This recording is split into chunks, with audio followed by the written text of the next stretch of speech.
বাগদা বিধানসভা উপনির্বাচনে মধুপর্ণা ঠাকুরের সমর্থনে প্রচার করছেন পশ্চিমবঙ্গ সরকারের মুখ্য সচেতক নির্মল ঘোষ। এছাড়াও সঙ্গে দেখা যাচ্ছে রতন ঘোষ, বক্তব্য ও তরুণ ঘোষ প্রধান এবং অন্যান্য সমস্ত নেতৃবৃন্দ, মহিলা নেতৃবৃন্দরাও বসে আছেন। আপনারা এই খবর দেখছেন urban Times portal channel social মিডিয়ায় প্রধান তথা খবরে। ভালো লাগলে অবশ্যই সাবস্ক্রাইব করবেন। মায়েরা ভালো করে শুনুন।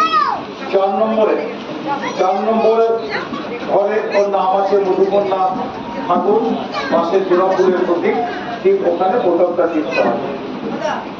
মালিকতা অঞ্চলে আমি আশা করি আমাকে বেশি করে বোঝাবার বা বলার দরকার নেই।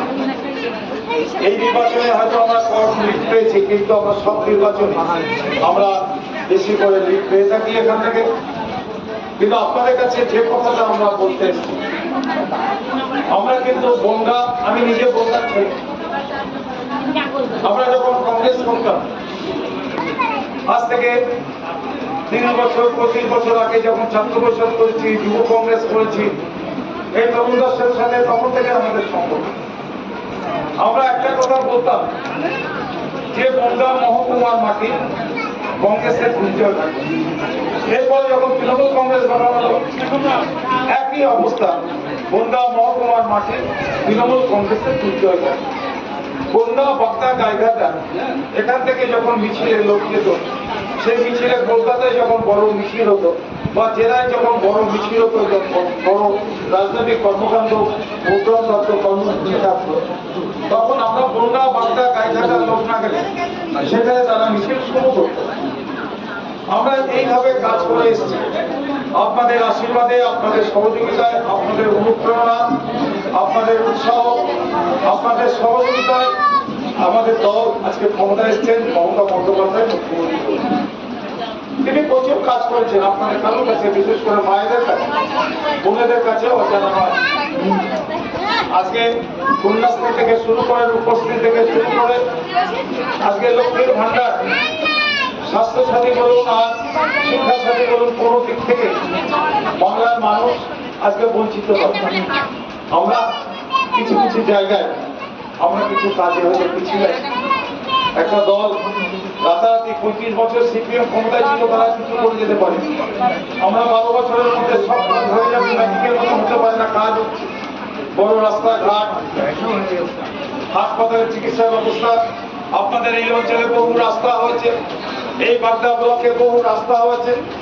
এই বাগদা ব্লকে মমতা বন্দ্যোপাধ্যায় আমাদের নেত্রী, মুখ্যমন্ত্রী, জনমানুষের জননেত্রী মমতা বন্দ্যোপাধ্যায়ের হাত ধরে এখানে একটা ফায়ার স্টেশন অর্থাৎ ফায়ার ব্রিগেডের অফিস, ফায়ার ব্রিগেড এখানে চালু হচ্ছে। এখানে একটা বৈদ্যুতিক চুল্লি, আর বন্যায় যেতে হবে না আপনাদের, একটা বৈদ্যুতিক চুল্লি সেখানে স্থাপন হচ্ছে, কাজ শুরু হয়ে গেছে। এখানে প্রায় 100 কোটি টাকার কাজ হচ্ছে। আমরা একটা কথা বলি, আমরা কাজের ক্ষেত্রে আমরা বৈষম্য করি। ওই যে আপনারা শুনে থাকবেন এবং আপনারা ভুক্তভোগী, যারা জব কার্ড হোল্ডার, যারা 100 দিনের কাজের সাথে যুক্ত, আপনারা তো কেন্দ্রীয় সরকার টাকা দিচ্ছে না, বারবার বঞ্চনার শিকার হচ্ছে আমাদের রাজ্য পশ্চিমবঙ্গের শিকার হচ্ছে। তৃণমূল কংগ্রেস এই ক্ষমতা থেকে যাচ্ছে, তাহলে তৃণমূল কংগ্রেস রাজ্যে আছে। আমার লক্ষ্মীর ভান্ডারের মতো আরো যদি জনমুখী প্রকল্প যদি আমরা বাংলায় চালু করতে পারি, মমতা বন্দ্যোপাধ্যায়ের হাত ধরে হবে। সারা ভারতবর্ষের এতগুলি রাজ্য আছে, এক কেন্দ্রীয় শাসিত অঞ্চল আছে, আর সমুদ্র হিমাচল, কাশ্মীর থেকে কন্যাকুমারিকা, আমরা কোথাও বলতে পারবো না যে পশ্চিমবাংলার মতন এত জনমুখী, এত কর্মসূচি, এত জনমুখী, এত প্রকল্প মমতা বন্দ্যোপাধ্যায় যা করেছেন তা অন্য কোনো রাজ্য করতে পারে। তাই মমতা বন্দ্যোপাধ্যায়ের সাথে থাকতে হবে। আপনাদের বিশ্বাস, আপনাদের আস্থা, আপনাদের ভালোবাসা যেমনি আমাদের নেত্রী মমতা বন্দ্যোপাধ্যায়ের উপর ছিল, আমাদের দল তৃণমূল কংগ্রেসের উপর ছিল, তেমনি আছে, ভবিষ্যতেও সেটা রাখতে হবে আপনাদের কাছে। তাই আমি বক্তব্য দীর্ঘায়িত করব, একটা অনুরোধ শুধু আপনাদের কাছে করব, যে অনুরোধ মায়েদের কাছে বেশি করে আজকে বলতে চেয়েছি, আজকে বোনদের কাছে বলতে, নতুন প্রজন্মের ছেলেদের কাছে বলতে চেয়েছি, যে একটা অনুরোধ আপনাদের কাছে করব, যে মধুপর্ণা ঠাকুর হচ্ছে তার ঠাকুরদা পিয়ার ঠাকুর প্রমথরঞ্জন ঠাকুর ছিলেন কেন্দ্রীয় সরকারের মন্ত্রী, তিনি ঠাকুর হরিচাঁদ গুরুচাঁদ ঠাকুরের বংশধর এবং তারই নাতনি হচ্ছেন আজকে আমাদের মধুকন্যা ঠাকুর, যার বাবা কপিল কৃষ্ণ ঠাকুর 14 সালে আপনারা নির্বাচিত করেছিলেন। তিনি মারা যাওয়ার পর 15 সালে তার মাকে আপনারা নির্বাচিত করেছিলেন। এখানে প্রতিমারা আছে, আমি তার নাম ভুলে গেছি, আমাদের আছে শম্পা আছে, প্রাক্তন সভাপতি পঞ্চায়েত সমিতি, এখন জেলা পরিষদ সদস্য এই এলাকার একদম রানিং মেম্বার। যে কথা বলছিলাম, আমি আজকে একটা আমি জানি আমাদের বলেছি ডিস্ট্রিক্ট বোর্ডের সদস্য মেম্বার যা বলছিলাম, তাহলে মধুকন্যাকে ভোট দিতে হবে। মধুকন্যাকে ভোট না দিলে এলাকার উন্নয়ন হবে। তৃণমূল কংগ্রেসটা কিন্তু আসলে একটা পরিবারের, আমরা মনে করি আমাদের এই পরিবারের প্রধান, আমাদের পরিবারের অভিভাবিকা হচ্ছে মমতা বন্দ্যোপাধ্যায়, আমরা তাদের সৈনিক। আমরা কিন্তু দলের কর্মী আর সমর্থক বা ভোটারদের আলাদাভাবে দেখি না। আমরা যখন কথা বলি খোলামেলা বলি, আমরা সিপিএম এর মতো এখানে এই কথা বলা যাবে না, ওখানে আলাদাভাবে কথা বলতে হবে, কি বিজেপির মতো আমরা সংঘ পরিবারের লোক আলাদা বলবো আর অন্য লোক আলাদা বলবো, এভাবে আমরা কথা বলি না। আমরা খোলাখুলি বলি। আমাদের কথা একটাই যে মমতা বন্দ্যোপাধ্যায় মনে করুন মধুকন্যা প্রার্থী নয়, প্রার্থী হচ্ছেন মমতা বন্দ্যোপাধ্যায়, এবং মমতা বন্দ্যোপাধ্যায়ের দিকে তাকিয়ে আপনারা তৃণমূল কংগ্রেসকে আপনারা ভোট দেবেন। তৃণমূল কংগ্রেসের প্রার্থী মধুকন্যা ঠাকুরকে আপনারা জোড়াফুলে 4 নম্বর বুতাম দিবে, আপনারা ভোট দিয়ে বিপুল ভোটে জয়যুক্ত করবেন। দেখবেন বাগদা আপনাদের স্বপ্ন সফল হবে, বাগদা আবার নতুন করে পথ দেখাবে। আমরা বলতে পারি 2006 সালে আমাদের এই জেলায় আমরা সারা রাজ্যে আমরা নির্বাচনে রেজাল্ট খারাপ করেছিলাম, আমরা মাত্র 30টা আসনে জিতেছিলাম। আমরা কিন্তু তখন বনগা, বাগদা এবং গাইঘাটা জিতেছিলাম, আর ভাটপাড়ায় আমরা জিতেছিলাম। যে সমস্ত রাস্তা এখনো হয়নি, এই রাস্তা দ্রুত পথে রাস্তার কাজ শুরু হয়েছে। এটাকে 3 দিনের মধ্যে যা বাকি আছে প্রোগ্রামটা কাজ হবে। প্রত্যেকে 3 দিনের মধ্যে অনগোয়িং প্রোগ্রাম। এটা নির্বাচন বিধিতে বাধা নেই, কাজ আগে টেন্ডার হয়ে গেছে, আরম্ভ হয়ে গেছে, এই কাজ কেউ বাধা দিতে পারে না, কাজ চলছে। আপনারা আছেন বলে আমরা আছি, আপনারা আছেন বলে আজকে নির্মল দ্বারা আছেন, আপনারা আছেন বলে দল আছে, আপনারা আছেন বলে মমতা বন্দ্যোপাধ্যায় মুখ্যমন্ত্রী আছে। দেখুন এবারে লোকসভা নির্বাচনের আগে হয়তো বনগা লোকসভা নির্বাচনে আমরা হেরে যেতে পারি, কিন্তু আপনারা বলুন তো, সবাই সারা ভারতবর্ষ সব সাংবাদিকরা তারা বিক্রি হয়ে গেছে, বলছে তৃণমূল কংগ্রেস 14-15টা বেশি আসন পাবে। মমতা বন্দ্যোপাধ্যায় বলছেন, অভিষেক বন্দ্যোপাধ্যায় বলছেন আমরা অন্তত 30টা আসন পাবো। আমরা পেয়েছি 19টা। আমরা কয়েকটি আসনে সিপিএম যদি বিজেপিকে না দিয়ে দিত, তাহলে কিন্তু আমরা এই বনগা লোকসভাতে জিততাম। ওদের গত 16 সালে নির্বাচনটা ভোটটা একটা অঙ্ক, ম্যাথমেটিক্স, কোথাও প্লাস হয় কোথাও মাইনাস হয়। 2019 সালে ওদের 1,40,000 ভোট ছিল সিপিএম এবং কংগ্রেস মিলিয়ে। এবার সিপিএম এর প্রার্থী বা বামফ্রন্টের প্রার্থী হয়নি, কংগ্রেস সেখানে মাত্র 65,000 ভোট পেয়েছে। তাহলে বাকি 35 আর 40, 75,000 ভোট গেল কোথায়? বিজেপি পেয়েছে। ওই ভোটটা যদি না পেত তাহলে আমরা কত ভোটে জিততাম? আপনারা মতো করে আমরা হারিনি, আমাদের হারটা একটা কৌশলের কাছে। সিপিএম এবং বিজেপি 4টে আসনে জিতেছিলাম, তার মধ্যে বনগা, বাগদা, গাইঘাটা ছিল। সেই বাগদার সেই ভীত গৌরব, বাগদার সেই অহংকার, বাগদার সেই পুরনো সেই গৌরবকে আমার ফিরিয়ে আনতে হবে। আপনারা মধুকন্যাকে ভোট দিন, দেখবেন উন্নয়নের কাজ আপনি হবে। কারণ মমতা বন্দ্যোপাধ্যায় তিনি হচ্ছেন আমাদের নেত্রী, তিনি শুধু মুখ্যমন্ত্রী নন, তিনি হচ্ছেন উন্নয়নের প্রতীক। মমতা বন্দ্যোপাধ্যায় যেখানে উন্নয়ন সেখানে, তাই মমতা বন্দ্যোপাধ্যায় পছন্দের প্রার্থী মধুকন্যাকে জোড়া ফুলে ভোট দিয়ে বিপুল ভোটে জয়যুক্ত করবেন, এই আশা আবেদন রেখে আমি মায়েদের, বোনেদের, দিদিদের, আমি ভাইদের, দাদাদের সকলকে আমার শুভেচ্ছা, অভিনন্দন, ভালোবাসা জানাচ্ছি। সকলে ভালো থাকুন, সুস্থ থাকুন, আবার দেখা হবে বিজয় মিছিলে। সবাইকে ধন্যবাদ। জয় হিন্দ, বন্দে মাতরম। বন্দ্যোপাধ্যায় সমস্ত রাজ্যের এমপি এমএলএদের নিয়ে দিল্লিতে আন্দোলন করলেন, আমরাও সেখানে সামিল হয়েছিলাম। সেখানে কলকাতায় রাজভবনের সামনে দীর্ঘদিন ধরে অবস্থান এবং আন্দোলন হল। ওরা তাও টাকা দিল না। ওরা মন্ত্রীরা পালিয়ে যাচ্ছে দেখা করতে পারার নাম করে। আমাদের দল থেকে বলা হলো আমরা একটা সময় ওর একটা দিন ছিল, রাজ্য তৃণমূল কংগ্রেসের সভাপতি সুব্রত বক্সী এসেছিলেন, প্রাপ্ত বসু এসেছিলেন, সুদীপ বসু এসেছিলেন, প্রতাপক চৌধুরী এসেছিলেন, পার্থ ভৌমিক এসেছিলেন, চন্দ্রিমা ভট্টাচার্য কালকে এখানে এসেছিলেন। আজকে আমাদের সব এমএলএরা, আমাদের সব জেলা পরিষদ, আমাদের সব চেয়ারম্যান, কারণ কলকাতায় যেতে হবে 21শে জুলাই, তাদের স্মরণে, তাদের বরণে যারা আমাদের দল তৃণমূল কংগ্রেসের জন্য প্রাণ দিয়েছেন, আত্মত্যাগ করেছেন। আর এবারে আমাদের মুখ্যমন্ত্রী মমতা ব্যানার্জি, এই যে আমরা জিতেছি 29টি, এই 29টি আসনে জেতার জন্য এবারে আমাদের জননেত্রী বাংলার মুখ্যমন্ত্রী, ভারতবর্ষের প্রতিবাদী কণ্ঠ, তিনি বলছেন এই জয়কে তিনি উৎসর্গ করবেন, এই জয়কে তিনি উৎসর্গ করবেন তাদের জন্য পিছিয়ে পড়া জনজাতিকে, যারা পিছিয়ে আছে, জনজাতি, দুর্বল মানুষ, তাদের জন্য তিনি উৎসর্গ করবেন। তাই দেরি হয়েছে। আমি রতন সঙ্গেই ছিল, ইলা সঙ্গে ছিল, আবার সম্পাও গিয়েছিল, তাড়াতাড়ি এসেছে। কিন্তু আমি আপনাদের কাছে কৃতজ্ঞ, আমার ভাই এবং মায়েদের কাছে। পরিতোষ আমার এরকম ভাবে রাগ চলতে যাচ্ছে, পারেনি, কিন্তু কাজের ছিল।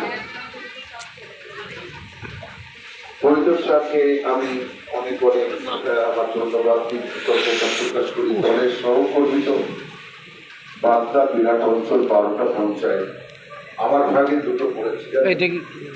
আমি জেলা দেখি, এই জেলার এখনো চেয়ারম্যান উত্তর চব্বিশ মুখ্যমন্ত্রী দুটো পঞ্চায়েত দিয়েছে, আমরা ভাগ করেই দিয়েছি। কিন্তু মমতা ব্যানার্জি বলছেন, ওরে বাবা নির্মল হয়ে যাবে, নারায়ণ গোস্বামীও থাকবে, রথিক ঘোষ মন্ত্রী সেও থাকবে, সুজিত বসু মন্ত্রী সেও থাকবে, পার্থ ভৌমিকও থাকবে। একটা এলাকার নির্বাচন তার ভাগে পড়েছি, আমি আমার ভাগে দুটো পড়েছে, আর দুজনের ভাগে 3টে করে পড়েছে। আমার দুটোর মধ্যে একটা মালিকতা, সেখানে আমি বসে আছি, আপনারা বসে আছেন, আমি বলছি এটা 170-77 ভোটে জিতে আছে। ঠিক পাশে যেটা সিদ্ধান্তিকে গেলেই 4100 ভোট, 4000 পর্যন্ত 100, 200, 500 নয়, প্রতিমা আসে না, ভালো মেয়ে লেখাপড়া জানা, তো 4100 ভোটে হারাচ্ছে। এই দুটো মিলে আপনাদের কাছে যারা তৃণমূলকে ভালোবাসেন, যারা মমতা ব্যানার্জিকে ভালোবাসেন, যারা দেশের সব ধর্মের প্রতি শ্রদ্ধা আছে, নিজের ধর্ম তো আছেই, নিজের বর্ণ আছে, নিজের ধর্ম আছে, কিন্তু আমার ধর্ম আমি পালন করবো, যেটা মমতা বলছেন সারা ভারতবর্ষে। ভারতবর্ষের সংবিধান সব ধর্মের প্রতি আস্থাশীল, এবং যে ওই সংবিধানে পাতা করে সংবিধানের প্রতি আস্থা প্রকাশ করে জনপ্রতিনিধি হতে হবে, তাকে শপথ গ্রহণ করতে হবে। তাই মমতা ব্যানার্জি বলছেন, আমি কোনো ধর্মের প্রতি কখনো কোনোদিন, ব্রাহ্মণের সন্তান আমি, কিন্তু আমি মামাটি মানুষ সরকারের মুখ্যমন্ত্রী, আমি সব ধর্মের মানুষকে প্রণাম জানাই, শ্রদ্ধা জানাই, ভালোবাসা জানাই এবং স্নেহ মমতা জানাই। তিনি বলছেন যে আমার কোনো ধর্মকে বাদ দেওয়ার আমি কি, সব ধর্মকে যখন সংবিধানে বাবা সাহেব ডক্টর আম্বেদকর লিখেছেন, সর্বধর্মের মহা তীর্থ আমাদের সংবিধান, কনস্টিটিউশন অফ ইন্ডিয়া, আমি মমতা ব্যানার্জিকে, আমি এই সংবিধানকে আঘাত করব। তাই মমতা ব্যানার্জির অনেকের কাছে শত্রু, জানেন, অনেকের কাছে শত্রু। কেন বলুন তো? মমতা ব্যানার্জি বলছে সেও ভারতীয়, হিন্দু, হিন্দু আমাদের ভারতের। তিনি বলছেন 32 যে বুদ্ধ ধর্ম বিশ্বস্ত সেও আমার, যে হয়ে গুরু তিনি শিখ সেও আমার, তিনি বলছেন সব ধর্মের বর্ণের মানুষ জেসাস ক্রাইস্ট, তিনি বলছেন সব ধর্মের প্রতি আমার আস্থা এবং বিশ্বাস আছে। এই যে বিজেপিকে দেখছেন, যারা টিভি দেখেছেন কয়েকদিন ধরে, তারা আগে বলতো জয় শ্রীরাম বুঝেছেন। আমার মা বেশি লেখাপড়া জানতো না ছেলে, কিন্তু সপ্তখণ্ড রামায়ণ আমাদের পাঁচ ভাইকে বসিয়ে শুনবি তো শোন আর রাতের খবর।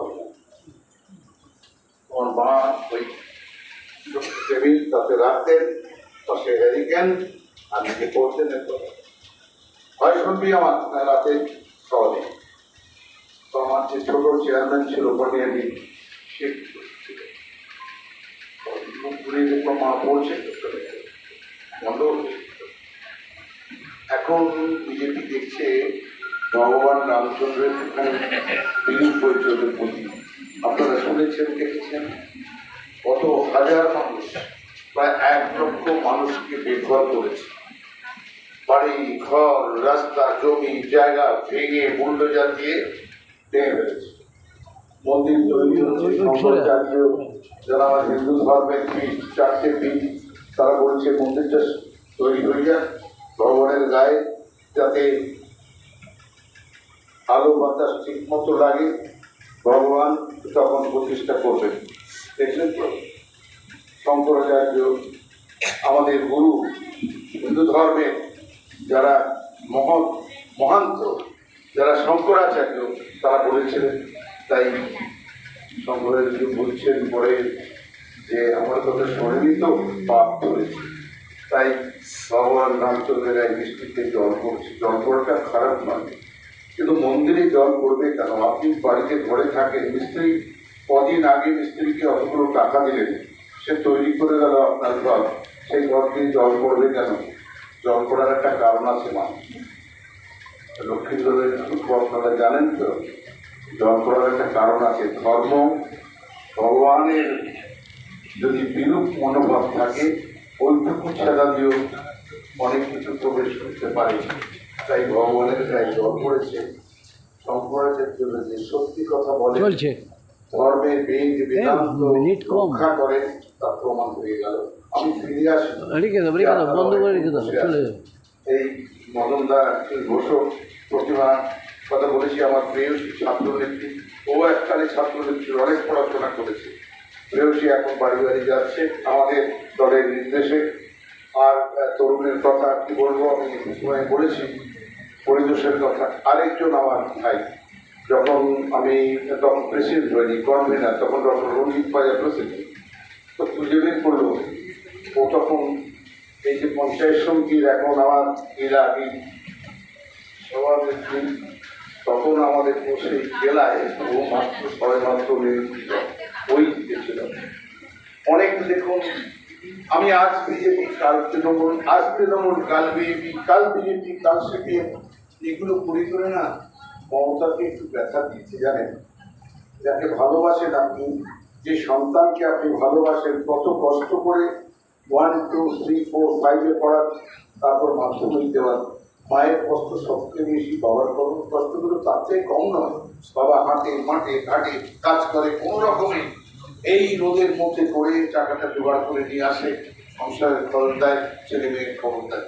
যদি ছেলে ঠিক রাস্তায় না যায়, যদি বেঠিক হয়ে যায়, বাবা মার কত কষ্ট হয়, ঠিক তেমনি মমতার কষ্ট হয়।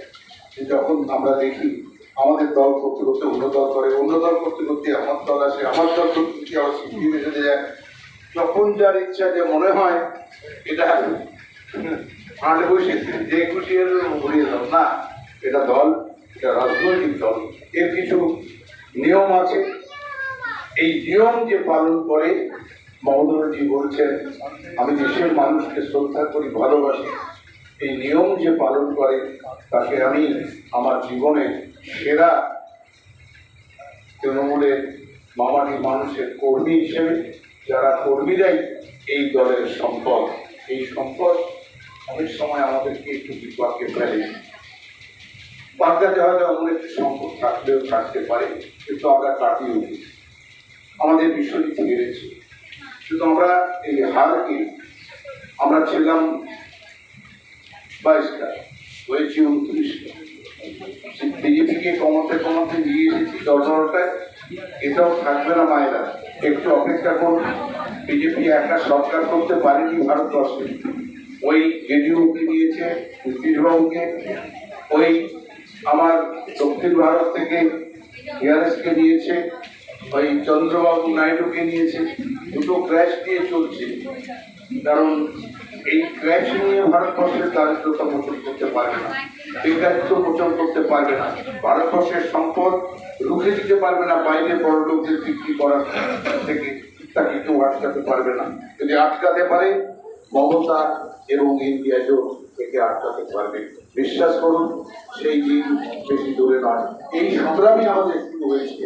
এই সংগ্রামে আমি মালিকগত অঞ্চলের আমার অনেক প্রধানের সঙ্গে আমার অনেক সভ্যতা আছে, রাগারাগি আছে, গালাগালি, কিন্তু দেহব্রত আমার খুব ভালো লেগেছে। কেন জানেন তো, আমারও ছেলে মেয়ের বাবা, দুটো মেয়ে, তিনটে ছেলে। বড় ছেলে কি প্রিন্সিপাল বলে কলেজের প্রিন্সিপাল। তখন মনে হয় বড় ছেলে, তারপর ছোট ছেলে, তারপর মেজর ছেলে, খুব ভালো লাগে। কথা শুনে যা বুঝি সেটা করে দেয়। ওকে বললাম প্রধান যে রাস্তাগুলো কি পড়বে সেই নামগুলো আমাদের কাছে। প্রধান কি করে দেবো, কষ্ট দিয়ে কিছু, কিন্তু দেখলাম কাজের নৈপুণ্যতা আছে, ও সুন্দর করে গাইড করে আমি আবার আমার নারায়ণ আছে, তাকে পাঠিয়ে নারায়ণ পরদিন চলে এলো, এই করতে শুরু করেছে। এবং রাস্তা নিয়ে আপনাদের অভিযোগ থাকবে না, এটাই বলতে পারি। আমাদের মুশকিল হচ্ছে গঙ্গা মহকুমাতে আমাদের কোনো প্রতিনিধি নেই, জানেন। আমাদের পঞ্চায়েত আছে, পঞ্চায়েত সমিতি আছে, জেলা পরিষদ আছে, এমপি আছে, অনেক ভারতবর্ষে, কিন্তু আমাদের গঙ্গা মহকুমাতে আমাদের কোনো প্রতিনিধি নেই। মমতা কার হাতটা ধরবে, কাকে ধরে বলবে যে মারে বল গঙ্গায় কত মা আমার লক্ষ্মীর ভান্ডার পাইনি, কত আমার বৃদ্ধ পিতৃতুল্য বড় ভাইয়ের মতো তারা কি বলে বৃদ্ধ ভাতা পাইনি। কাকে দিয়ে বলবো যে স্বাস্থ্যসাথী কোন মায়েরা পায়নি, কাকে নিয়ে বলবো কন্যাশ্রী কারা পায়নি, কোন মাকে সামনে নিয়ে আসবে। একজন তো আমাকে দেবে যে কোন হাসপাতালটা হয়নি, কোন রাস্তাটা হয়নি বলবে। আমি আপনাদের কাছে এসেছি ভুগতে দিতে নয় মায়েরা। আপনারা নিজ গুণে অনেক বলছিল, এইমাত্র রতন বলবে এই বিনা পানি ঠাকুর আমার বাড়ি পানিহাটিতে, জানেন তো, বৈষ্ণবদের পীঠস্থান ওটা। মহাপ্রভু চৈতন্যদেব 508 বছর আগে ওখানে এসেছিলেন, ওখান থেকে দণ্ড মহোৎসব করে চুলের মেলা করে বিশ্ব ভ্রমণে বেরিয়েছিলেন। আমার সেখানে বাড়ি, সেখানে এমএলএ, ছাড়া থেকেও পারে না মানুষ। যার সঙ্গে ভগবান মহাপ্রভু চৈতন্য থাকে তাকে কিছু কখনো হারাতে পারে, এই বিশ্বাস আমার আছে। আমার ছোট ভাই সে প্রত্যেক বছর বিনা পানিতে রেখে দিয়ে যেত, আর আমি গিয়ে প্রণাম করতাম। আমার ওখানে জায়গা দিত, রাত্রেবেলা উনি যেতেন, সকালে বহু হাজার হাজার ভক্ত যেত। আমি বিনা পানি দিকে জানেন স্বর্গীয় প্রিয়া ঠাকুরের শাস্ত্রী জগধর প্রিয়া ঠাকুরকে ভারতবর্ষের জনজাতি যারা পিছিয়ে পড়া দমসূত্র, শ্রীলঙ্কায় ওবিসি পিছিয়ে পড়া জনজাতি যারা উপর বাংলা থেকে এসেছে, তাদের প্রত্যেকের জন্য বিধান রায়ের কাছে গিয়েছিলেন। ডক্টর বিধান চন্দ্র রায় প্রাতঃস্মরণীয় কংগ্রেসের মুখ্যমন্ত্রী ছিলেন, প্রথম মুখ্যমন্ত্রী। তিনি বললেন, ও ঠাকুর তুমি আমার সঙ্গে প্রধানমন্ত্রীর কাছে চলো। তিনি পণ্ডিত জওহরলাল নেহরুর কাছে প্রমথনাথ ঠাকুর স্বর্গীয় প্রিয়া ঠাকুরকে নিয়ে গেছিলেন। তারপরে ইতিহাস আপনারা জানেন, তিনি ভারতবর্ষে ক্যাবিনেটে ছিলেন। তখন তিনি যে সংগ্রাম, এই সংগ্রামকে মাথায় তুলেই পরবর্তীকালে মমতা ব্যানার্জি বলছেন এমন মা পাওয়া যায়, বলছেন যে উত্তর বাংলা থেকে আসুন আর যেখান থেকে আসুন, বাঙালিকে ভারতবর্ষ থেকে পশ্চিমবাংলা থেকে বের করে দেওয়ার কোন ক্ষমতা নেই, কোন সরকার পারবে না। আমি যতক্ষণ বেঁচে আছি আমার মৃতদেহের উপর দিয়ে বাঙালিকে ভারতবর্ষের বাইরে পাঠাতে হবে। তুমি এনআরসি করো, সিএ করো, আমার মৃতদেহের উপর দিয়ে বাঙালিকে বের করতে হবে। এমন মুখ্যমন্ত্রী আমারও এই আগস্টে 75 হবে, বুঝলেন মায়ের। এই আগস্টে 75 হবে, বুঝেছো? তাই 72, 3 বছর ছোট আছে। তাহলে এমন মুখ্যমন্ত্রী, এমন মাতৃ সম বোন যখন বড় হয়, জানেন মেয়ে বড় হলে মা হয়, বোন যখন বড় হয় মায়ের মতোই হয়। আমরা আমাদের বোন দাদা বলে, কিন্তু মনে করি মাতৃ সম, যে মায়ের দায়িত্ব যে পালন করে সেই তো মাতৃ সম। তাই মমতার হাতে যদি মধুপর্ণাকে আপনারা তুলে দেন, আমার সকলের হয়ে, এই যে এখানে যারা রয়েছে সবার হয়ে আপনাদের কাছে আমার বিনোদন। আমি বড় বক্তৃতাদের মাঠে আসেন, আমি প্রথম দিনই বলে দিয়েছি যেমন তো আমি তো মাঠে বক্তৃতা আসিনি, মনে রেখেছি বাবা।